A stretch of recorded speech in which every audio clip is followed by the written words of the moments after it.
Dubai global വില്ലേജിൽ ഇതുവരെ സന്ദർശനം നടത്തിയിട്ടില്ലെങ്കിൽ എത്രയും പെട്ടെന്ന് നിങ്ങളുടെ കുടുംബത്തെ കൂട്ടി അവിടെ എത്തണം.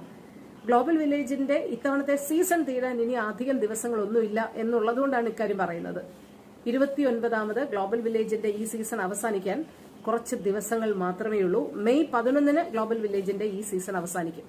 അപ്പൊ അതിന് മുന്നോടിയായിട്ട് ആളുകളെ ആകർഷിക്കുന്നതിനായി ഗ്ലോബൽ വില്ലേജിലെ ചില ഇളവുകൾ പ്രഖ്യാപിച്ചിട്ടുണ്ട്. അതിലൊന്ന് 12 വയസ്സിൽ താഴെ പ്രായമുള്ള കുട്ടികൾക്ക് പ്രവേശനം സൗജന്യമാക്കിയിരിക്കുന്നു എന്നുള്ളതാണ്. തീർച്ചയായിട്ടും കുടുംബങ്ങളെ ആകർഷിക്കാൻ വേണ്ടി തന്നെയാണ് ഈ ഒരു ഇളവ് പ്രഖ്യാപിച്ചിരിക്കുന്നത്.